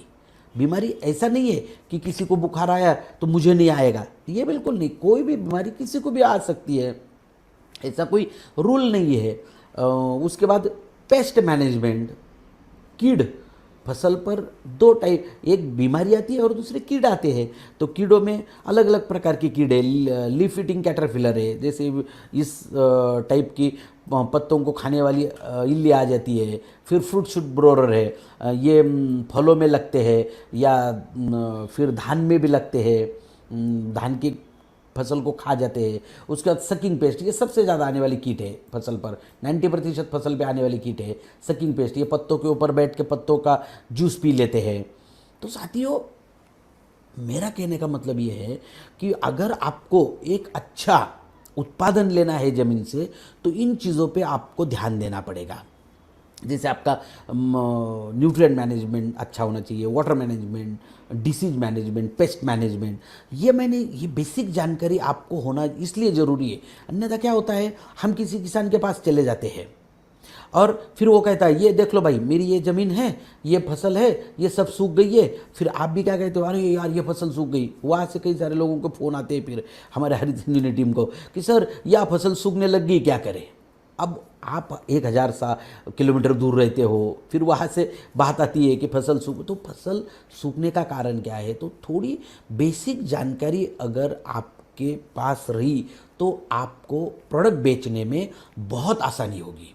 साथियों, आज जो परिस्थिति आई है, आज स्मार्ट वर्क करने का काम आया हुआ है।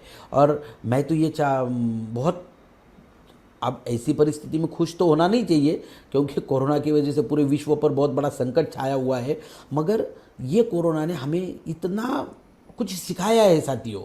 आज हम लोग बैठ के हर एक को इतना बेसिक और बेहतरीन नॉलेज देने का कार्य यूनिक एजुकेशन सिस्टम के माध्यम से कर रहे हैं और इसका आने वाले दिनों में लॉन्ग टर्म में बहुत अच्छा असर होने वाला है। साथियों, इसके बाद थोड़ी सी चर्चा करते हैं धान की फसल की।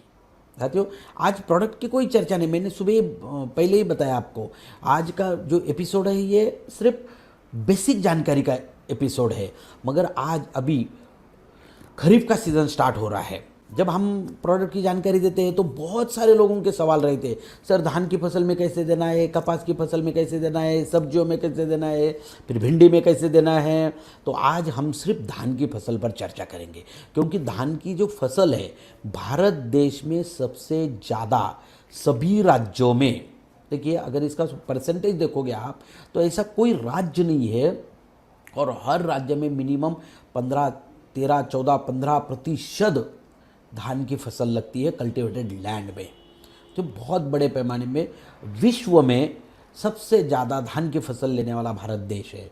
तो इतनी सारी फसल लगती है, तो इस फसल के बारे में हम लोग आज डिटेल में चर्चा करेंगे। तो देखिए एक एक चीज़ को आपको देखना पड़ेगा। धान की फसल लेना है तो कैसे, कहाँ से शुरुआत होती है, यहाँ से शुरुआत करेंगे। पहले धान के पौधे का स्ट्रक्चर हम लोग देखेंगे, धान के पौधे की स्टेजेस क्या होती है, धान की फसल लगने के बाद कितने दिन में निकल जाती है। 120 दिनों से 140 दिनों तक की धान की फसल की आयु होती है। तो उसमें भी अलग अलग स्टेजेस होती है। देखिए जैसे ट्रांसप्लांटेशन प्रोसेस है, बीज लगाने की प्रोसेस है, फिर उसके बाद वेजिटेटिव ग्रोथ आती है। करीबन 35 दिनों तक 35 से 40 दिनों तक वेजिटेटिव ग्रोथ होती है। उसके बाद करीबन 55 दिनों तक रिप्रोडक्टिव ग्रोथ होती है, प्रजनन अवस्था, फूल लगने लगते हैं, और फिर उसके बाद रिपेनिंग स्टेज होती है यानी कि मैच्योरिटी स्टेज। फिर जो फूल लगते हैं उसमें दाने भरने स्टार्ट हो जाते हैं। पहले मिल्की यानी कि दूध आने लगता है, फिर उसके बाद दाना बनने लगता है, मैच्योर हो जाता है, तो फसल हम लोग निकाल लेते हैं। तो यहाँ से शुरुआत करते हैं। कहाँ से शुरुआत होती है धान के फसल की, कई जगह पे नर्सरियाँ लगाई जाती है। हम लोग पहले नर्सरी में पहले रोप बना लेते हैं और उसके बाद मुख्य खेत में उसको लगाते हैं। तो नर्सरी का बेड प्रिपरेशन कैसे किया जाता है वो थोड़ा सा एक पिक्चर के माध्यम से मैंने दिखाया आपको। छोटे छोटे बेड्स बनाते हैं, उसमें फिर रोपा बनाया जाता है, इस तरीके के बेड होते हैं। तो ये नर्सरी के बेड हो गए। करीबन 25 दिन से लेकर 35 दिन तक नर्सरी में हमारे रोप रहते हैं। 25 दिन मिनिमम 25 दिन के बाद वहाँ से निकाल के ट्रांसप्लांटेशन स्टार्ट हो जाता है। तो नर्सरी में क्या करना चाहिए, नर्सरी में क्या उसको एक्सेस, आप तो नर्सरी लगा रहे हो मगर अच्छी फसल के लिए, अच्छे रोप बनाने के लिए क्या देना चाहिए, क्या रिकमेंडेशन है। तो अपना रिकमेंडेशन है, अपने जो सॉइल हेल्थ प्रोडक्ट है, बहुत शानदार प्रोडक्ट है, ज़मीन में देने वाला प्रोडक्ट है, 500 ग्राम में अवेलेबल है, वो उसका 1 पाउच और गार्डन गोल्ड के 10 पाउच दे सके तो इनको मिला के आप 1000 स्क्वायर फीट में, 1000 स्क्वायर फीट एरिया में आप नर्सरी में दे सकते हो। बहुत शानदार परिणाम आपको मिलेंगे। और नर्सरी में अगर आपको ये एक रिकमेंडेशन दिया गया है, ये आपने देना चाहिए ऐसा बिल्कुल नहीं, आप जो प्रैक्टिस कर रहे हो वो कीजिए। मैंने ये स्टैंडर्ड प्रैक्टिस बताई आपको, बता रहा हूँ, एकदम स्टैंडर्ड प्रैक्टिस बता रहा हूँ। तो पर एकड़ 5 किलो यूरिया, अगर आपकी 1 एकड़ की नर्सरी है तो 5 किलो यूरिया आप ज़मीन में नर्सरी में दे सकते हो, ज़्यादा यूरिया देने की ज़रूरत नहीं है। तो नर्सरी, ये एक नर्सरी का माध्यम हो गया। फिर नर्सरी से क्या होता है, जैसे मिनिमम 25 दिन से 35 दिन तक आप उसको निकाल के फिर मुख्य खेत में लगाओगे। तो लगाने के भी 2-3 तरीके होते हैं। जैसे लोग रोपा लेके आए और अभी ऐसे लगा रहे हैं, यहाँ पर देख रहे हो ये रोपा लगा रहे हैं, और अभी थोड़ा प्रगत हो गया है। कुछ लोगों की बहुत ज़्यादा खेती होती है तो कितने मजदूर काम करेंगे, तो मशीन आ गए हैं, तो मशीन के माध्यम से भी रोपा लगाने का काम स्टार्ट हो गया है। इसे कहते हैं ट्रांसप्लांटेशन मेथड, यानी कि नर्सरी से पौधे निकाल के हमारे ट्रांसप्लांटेशन करो। कहाँ करोगे? मुख्य खेत में करोगे। तो 15 से ट्रांसप्लांटेशन करते समय क्या देना जरूरी है, ये अगर आप ठीक से लिख लेना, आपके पास पेन होगा ही, नोट डाउन कर सकते हो आप। तो ट्रांसप्लांटेशन करते समय या ट्रांसप्लांटेशन के 15 से 20 दिनों तक, यानी कि ऐसा जरूरी नहीं आप किसी किसान के पास चले गए और उन्होंने कहा कि भाई हमारा तो ट्रांसप्लांटेशन हो गया है, तो नहीं, अब उससे उतना डरने की ज़रूरत नहीं है। तो 15 से 20 दिनों तक आप उसको रिकमेंड करिए सॉइल हेल्थ स्पेशल 500 ग्राम और हरित संजीवनी स्टेज नंबर 1। हरित संजीवनी का जो अपना बॉक्स आता है उसमें से स्टेज नंबर 1 जमीन वाली ट्रीटमेंट है, जन्म अवस्था वाली ट्रीटमेंट है। तो ये दोनों एक साथ मिला के 500 ग्राम और 250 ग्राम एक साथ मिला के किसी भी खाद के साथ या फिर सूखी मिट्टी के साथ मिला के आप दे सकते हो। 1 एकड़ में देना है। अब धान में पानी का तो सवाल रहता ही नहीं, क्योंकि धान पानी में ही धान आता है, तो उसके बाद पानी तो रहता ही है, तो अपना काम शुरू कर देता है। इस अवस्था में, ट्रांसप्लांटेशन की अवस्था में, अगर आप खाद दे ही रहे हैं, हर किसान देता है, हर किसान देता है, मगर उस समय किसकी ज़रूरत पड़ती है, क्या देना है? नाइट्रोजन और फास्फोरस, उसकी ज़रूरत पड़ती है। तो करीबन उस समय आप 15 किलो यूरिया और 100 केजी सुपर फास्फेट सिंगल स्वरूप में स्ट्रेट फॉर्मेट में 1 एकड़ के लिए आप दे सकते हो। ये स्टैंडर्ड प्रोसेस है, ये देना चाहिए, ऐसा नहीं, हर एरिया के अनुसार अलग अलग, ज़मीन के अनुसार अलग अलग हो सकता है।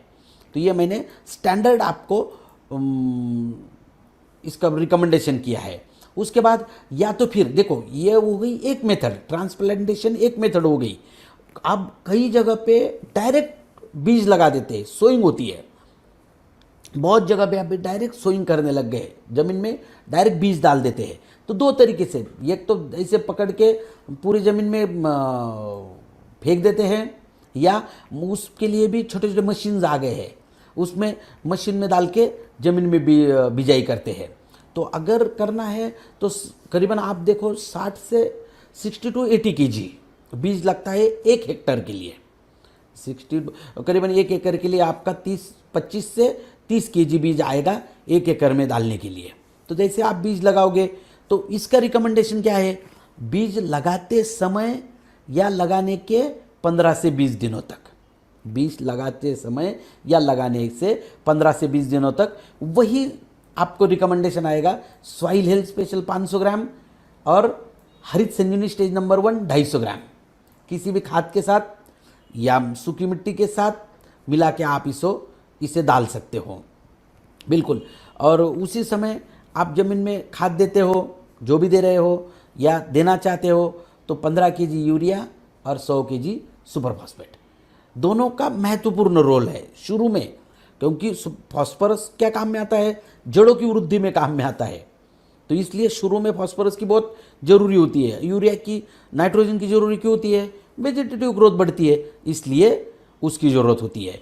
तो ये ट्रांसप्लांटेशन या बिजाई, सोइंग, ये दोनों भी स्थिति मैंने आपको बता दी।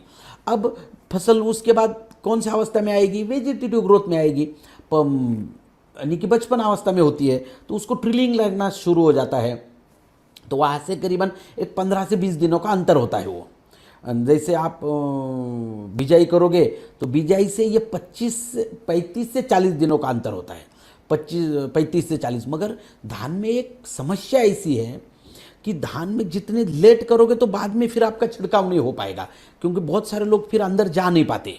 क्योंकि धान में 55-60 दिनों के बाद उस खेत में जाना इतना पॉसिबल नहीं होता।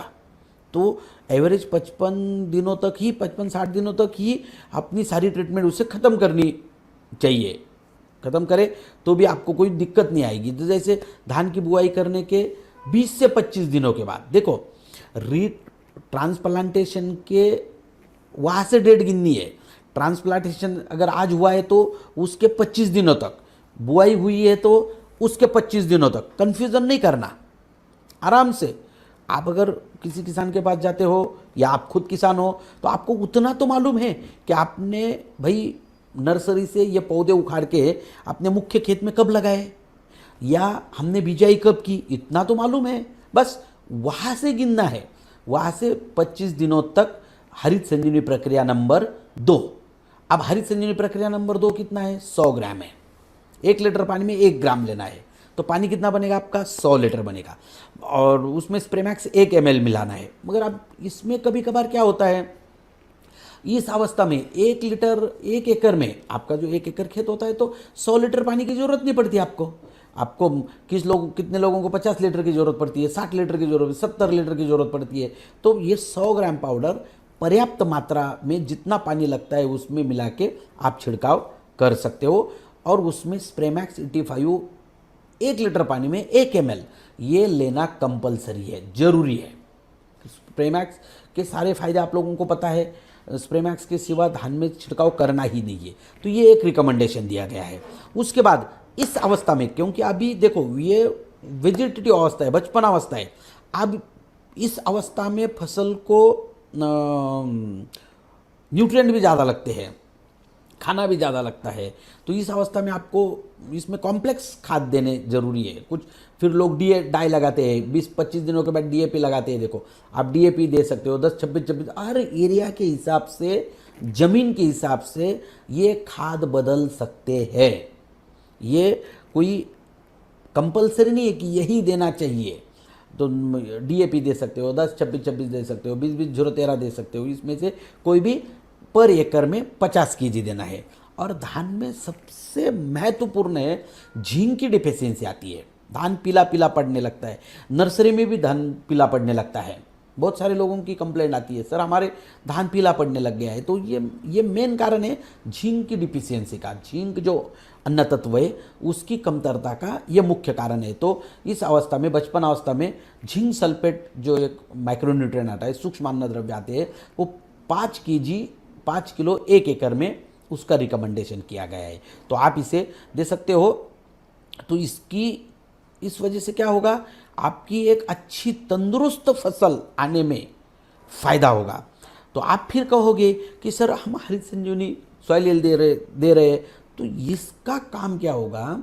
फसल की सिस्टम को क्लियर करता है, फसल को संतुलित अन्न तत्व देने में मदद करता है। क्योंकि आज हमारी ज़मीन की, मैंने अभी आपको बहुत आसानी से पता चल जाएगा कि ज़मीन की जो हमारी फिजिकल कंडीशन है, केमिकल कंडीशन है और बायोलॉजिकल कंडीशन है, ये जो बिगड़ी हुई है उसको रिपेयर करने का काम, उसको ठीक करने का काम हम सॉइल हेल्थ स्पेशल और स्टेज नंबर 1 ये दोनों मिला के करते हैं। जब तक वो फिजिकली फिट नहीं होगी, केमिकली फिट नहीं होगी, बायोलॉजिकली फिट नहीं होगी, तो फसल का उत्पादन नहीं बढ़ेगा। तो इस वजह से हम जो प्रोडक्ट दे रहे हैं ये फूड सप्लीमेंट प्रोडक्ट है, फसल की और ज़मीन को ऊर्जा देने वाले प्रोडक्ट है। इसका रोल बहुत महत्वपूर्ण है, इसका रोल बहुत महत्वपूर्ण है। थोड़ा आगे निकलते हैं, प्रजनन अवस्था, ये आपकी यौवन अवस्था पे आ जाता है। उसके 15 से 20 दिन के बाद की स्टेज है। जैसे फिर समझ में चलना, ये 45 से 50 दिनों की स्टेज है।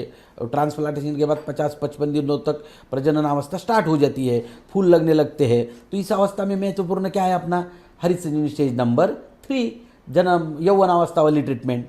हरित संजीवनी स्टेज नंबर 3, 1 लीटर पानी में 1 ग्राम, 150 ग्राम पाउडर है, 150 लीटर पानी बनेगा। उसमें स्प्रेमैक्स 1 लीटर पानी में 1 ml मिलाना है, यानी कि 150 लीटर मिलाना है और इसका छिड़काव करना है। ये कब तक होगा आपका? तो दूसरा स्टेज नंबर 2 का आप छिड़काव करोगे। कब छिड़काव करोगे? ट्रांसप्लांटेशन या बुआई करने के 25 दिनों तक करोगे। तो अब देखिए इसमें भी थोड़ा सा ध्यान से सुन लेना आप। कभी कभार क्या होता है, जैसे आप एक आध किसान के पास गए, उनके पास आप हरित संजीवनी समझा रहे हो, उन्होंने कहा अरे सर हमारा तो अभी 20 दिन हो गए ट्रांसप्लांटेशन करके, तो आप बिल्कुल दे सकते हो भाई साहब, 20 दिन हो गए हैं, आप एक काम करें अभी हरित संजीवनी स्टेज नंबर 1 जमीन में दे दो, सॉइल उसके साथ दे दो। अब ट्रांसप्लांटेशन के कितने दिन के बाद स्टेज नंबर 2 देना है? 25 दिन के बाद। आपने उनको एक्चुअल 20 दिन के बाद, 20 दिन हो गए तब प्रोडक्ट दिया है, तो हमने अभी तुरंत स्टेज नंबर 1 जमीन में दे दिया है और उसके 5 दिन के बाद स्टेज नंबर 2 का छिड़काव कर दिया है। स्टेज नंबर 1 और स्टेज नंबर 2 इसका ऐसा नहीं है कि इसके बाद इतने दिनों में देना है, मगर स्टेज नंबर 2, 3, 4 इनका रिलेशन है। स्टेज नंबर 1 का 2 के साथ रिलेशन नहीं है, क्योंकि स्टेज नंबर 1 ये जमीन में देना है और 2, 3, 4 ये छिड़काव करना है, इसलिए उनका रिलेशन है। स्टेज नंबर 2 के छिड़काव के 15 दिन तक, यानी कि 15 दिनों तक अपने को स्टेज नंबर 3 का छिड़काव करना है और स्प्रे मैक्स ये कंपलसरी है, उसमें देना ही जरूरी है। तो ये यौवन अवस्था वाले ट्रीटमेंट, फूल लगने लगते हैं और इस समय बहुत महत्वपूर्ण जरूरी है इस ट्रीटमेंट की। तो यौवन अवस्था में जैसे फसल की शरीर में हार्मोनिकल बदलाव होते हैं, तो उस अवस्था में क्या होता है, फसल को अलग अलग अन्न तत्वों की ज़रूरत पड़ने लगती है, कुछ अन्न तत्व डिफिशिएंट हो जाते हैं, तो वो फसल को देने में मदद होती है, तो फसल की उत्पादन क्षमता बढ़ती है। मैच्योरिटी स्टेज आती है, तो करीबन समझ लो उसके 20 से 25 दिनों के बाद मैच्योरिटी स्टेज होती है। मगर इतने लंबे समय, इतने दूर तक आपको जाने की ज़रूरत नहीं है। जैसे फसल में सिर्फ दूध आने लग जाए तो स्टेज नंबर 3 का छिड़काव करने के 15 दिन के बाद, यानी कि 25 दिनों तक 2 नंबर का हो जाता है आपका, 25वें दिन में 2 नंबर का, उसके 15 दिन के बाद 3 नंबर का, यानी कि हो गए 40 दिन, और उसके 15 दिन के बाद 4 नंबर का, 55 दिन। क्योंकि बड़ी समस्या ये है कि 55-60 दिनों के बाद धान की फसल में जाना, बहुत सारे लोगों की कंप्लेंट्स आती है, सर हमारा स्टेज नंबर 4 का तो छिड़काव ही नहीं हो पा रहा है, तो हम क्या करें। तो इसके लिए आप इस अवस्था में इतने दिनों को अगर थोड़ा सा प्रमाण में लेके इसका छिड़काव अगर करेंगे और इसका एप्लीकेशन करेंगे तो बहुत अच्छे परिणाम आपको मिलेंगे। तो साथियों, ये मैच्योरिटी अवस्था है। स्टेज नंबर 3 के छिड़काव के 15 दिनों तक हमें हरित संजीवनी स्टेज नंबर 4 का छिड़काव करना है। 1 लीटर पानी में 1 ग्राम लेके उसके साथ कंपलसरी स्प्रे मैक्स को मिलाना ही है।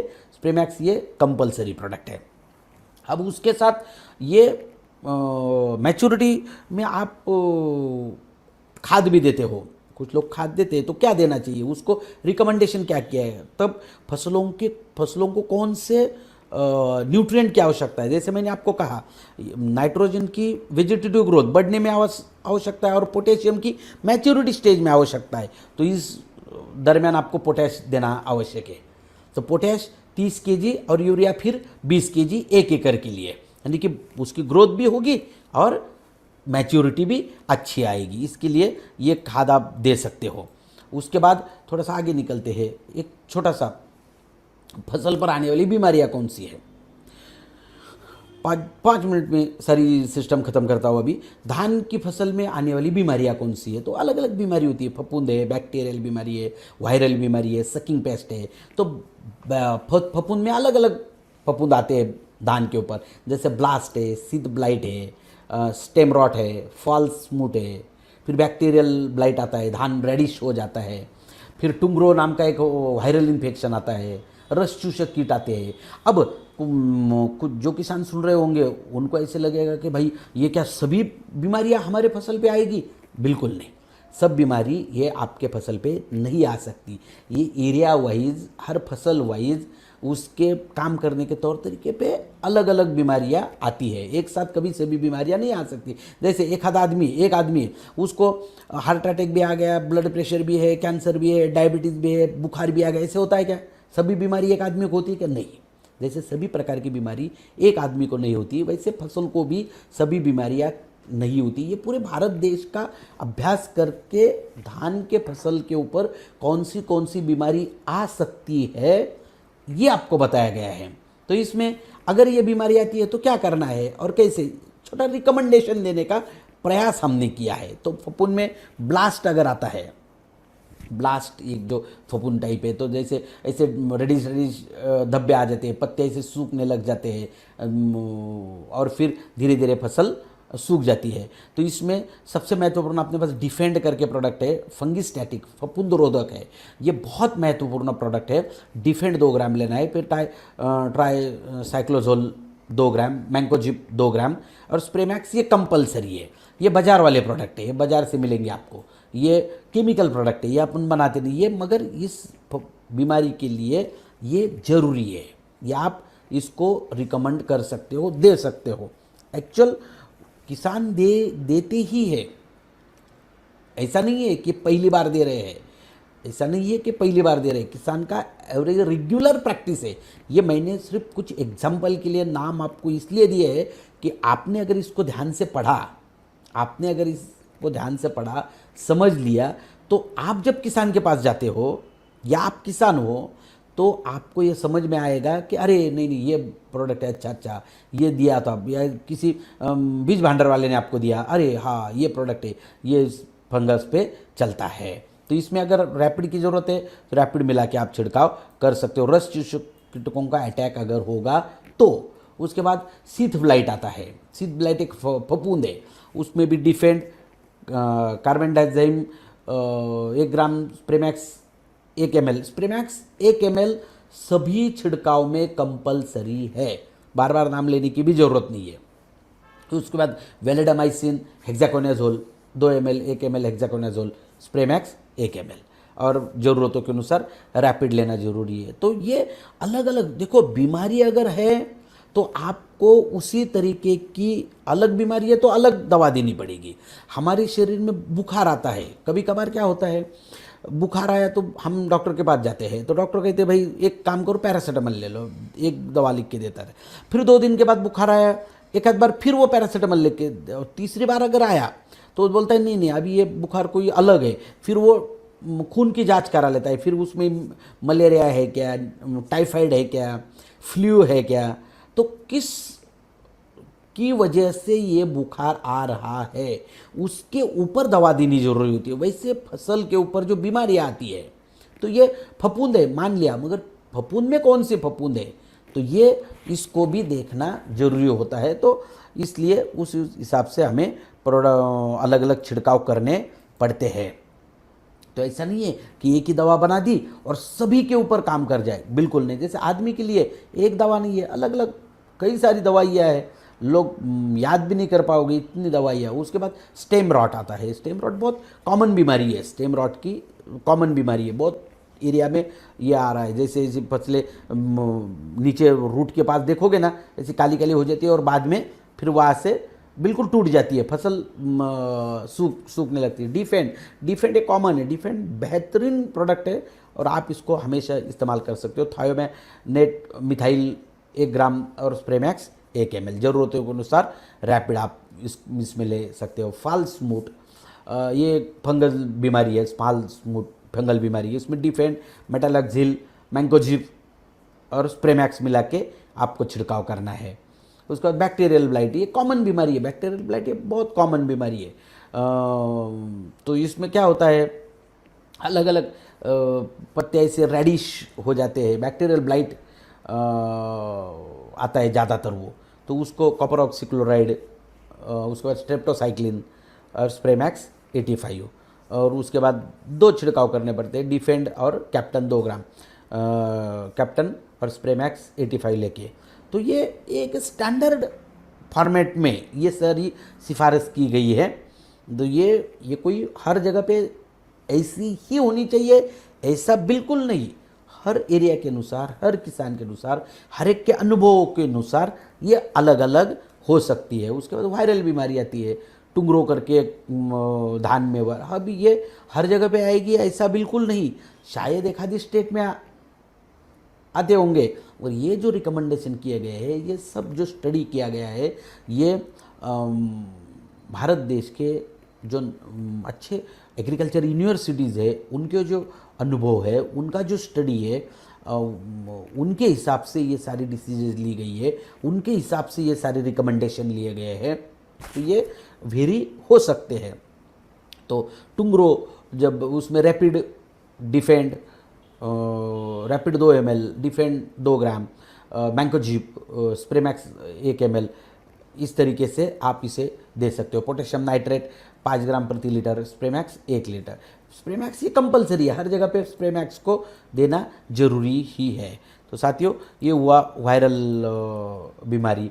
उसके बाद रस चूषक कीट आते हैं। रस चूषक कीटों के लिए तो रैपिड है ही है, 1 लीटर पानी में 2 ml लेके स्प्रेमैक्स के साथ छिड़काव करना है। रस चूषक कीटों का अटैक कई तरीके से बंद हो जाएगा। उसके बाद कीट आते हैं, अलग अलग टाइप के कीट आते हैं। कैटरपिलर ये अल्ली आती है, या पैडी हिस्पा आता है, उसमें क्लोरोपायरीफॉस, दोनों में क्लोरोपायरीफॉस स्प्रेमैक्स, इसको आप मिला के दे सकते हो। स्टेम बोरर ये बहुत कॉमन कीट है, ये इंडिया के बहुत जगह पे आता है। स्टेम बोरर क्या है, फसल दिखती तो है मगर ऐसी निकाली तो तुरंत निकल जाती है, क्योंकि वो जड़ों में ही लगता है और फसल को वहीं से काट देता है। तो स्टेम बोरर कॉमन बीमारी है, कॉमन कीटक है ये। तो इमामेक्टिन बेंजाइट 1 ml, नुआन 1 ml और स्प्रेमैक्स 85 1 ml करके आप इसको छिड़काव दे सकते हो। अंतर प्रवाही कीटकों के लिए कभी भी ध्यान में रखना, स्टीम बोरर के लिए अंतर प्रवाही अब प्रोडक्ट देना जरूरी है। उसके बाद नेमाटोड ये बहुत कम आता है, मगर अभी साइंटिस्ट लोगों का कहना है तो उसके ऊपर भी ध्यान देना जरूरी। कभी कभार क्या होता है, फसलें सूखने लगती है, फसल सूखने लगती है, तो हम सिर्फ ऊपर से देखते हैं कि भाई सर फसल सूख रही है, तो थोड़ा सा आप अध्ययन कीजिए। अगर सूख रही है तो एक आधा पौधा निकाल के देखिए और उसकी जड़ों को थोड़ा सा निरीक्षण कीजिए। ऐसी गांठें अगर आती है तो समझ लेना ये नेमेटोड है। तो गांठ अगर आ गई तो जमीन से अन्न तत्व जो है वो फसल को मिल नहीं सकते, क्योंकि वहाँ वो स्पीड ब्रेकर बन गया है। तो अगर फसल को ऊपर अन्न तत्व नहीं मिलेंगे, फसल को अन्न तत्व नहीं, फसल सूख जाएगी। ये नेमेटोड होता है। तो उसमें एक काम होता है, जैसे कुछ है 2-4 जितने फसलें सूख रही है वो निकाल के अगर बाजू में फेंक दे तो वो डिसीज दूसरे फसल को नहीं लगेगा। या फिर उसके लिए अगर आपको देना है तो ड्रेंचिंग करना पड़ता है। ट्राइकोडर्मा, सुडोमोनास, पैसिलोमाइसिन, गुड़ और छाछ, इसको एक साथ मिला के 200 लीटर पानी में ज़मीन में डालना है, तो उससे थोड़ा आपको अच्छा फायदा होता है। तो साथियों देखिए, ये जो सारे रिकमेंडेशन दिए गए हैं धान की फसल में, ये जो सारे रिकमेंडेशन दिए गए हैं, शायद आपने पेन नोट डाउन किया होगा, आपके पास नोटबुक होगा, या तो अभी ये वीडियो यूट्यूब पे हमेशा के लिए रहेगा, तो आप इसको बार बार सुन सकते हो, पढ़ सकते हो। ये जो सारे खादों के, यानी कि हरित संजीवनी के रिकमेंडेशन छोड़ के खादों के और पेस्टिसाइड के जो रिकमेंडेशन किए गए हैं, ये कोई कंपलसरी नहीं है। ये हमारे फील्ड ट्रायल के अनुसार, हम लोग भी आज सालों से ट्रायल्स करते ही रहते हैं, फील्ड ट्रायलों के अनुसार, हजारों किसानों के अनुभवों के अनुसार और भारत देश के प्रसिद्ध विश्वविद्यालयों के अनुभवों के अनुसार ये रिकमेंडेशन दिए गए हैं। तो ये हर जगह पे यही रहेंगे ऐसा बिल्कुल नहीं है। तो हर जगह पे ज़मीन के अनुसार, वातावरण के अनुसार, किसान कैसे खेती करता है उसके अनुसार ये सब बदल सकते हैं। तो साथियों आइए, और ज्ञान का भंडार को हर मंडे को लेते हुए अगले मंडे को फिर मैं आपके सामने हाजिर हो जाऊंगा एक नए सब्जेक्ट के साथ, नई ऊर्जा के साथ, नई दिशा के साथ, नई चेतना के साथ। बहुत सारे लोगों की रिक्वायरमेंट आ रही है कि सर प्रोडक्ट, एक एक प्रोडक्ट की आप जानकारी दो, तो आगे से एक एक प्रोडक्ट की जानकारी वाली एपिसोड तैयार हो जाएंगे। एक एक प्रोडक्ट की जानकारी रहेगी, क्रॉप वाइज जानकारी रहेगी, क्योंकि अभी जैसे धान की जानकारी दी मैंने, क्योंकि खरीफ में अभी धान की बुआई चालू होने वाली है। वैसे अगले एपिसोड में कॉटन की एक श्रृंखला रहेगी, क्योंकि भारत देश में बहुत बड़े पैमाने पे होने वाली जो फसल है वो कॉटन है। तो साथियों अगले हफ्ते मिलते हैं फिर से। एक बार आपको जय RCM, जय हरित संजीवनी। कोशिश करने वालों की हार नहीं होती, लहरों से डर कर नौका पार नहीं होती। धन्यवाद, थैंक यू, नमस्कार। मिट्टी का प्राण है ये, देश की शान है हरित संजीवनी। अगर आप हमारे चैनल पर नए हैं तो प्लीज चैनल को सब्सक्राइब जरूर कीजिए, और आपको हमारी वीडियोस पसंद आई तो प्लीज वीडियो को लाइक कीजिए, कमेंट्स कीजिए, ज्यादा से ज्यादा शेयर कीजिए और बेल आइकॉन को जरूर दबाएं, जिससे कि हमारी आने वाली वीडियो की नोटिफिकेशन आपको सबसे पहले मिले। धन्यवाद दोस्तों।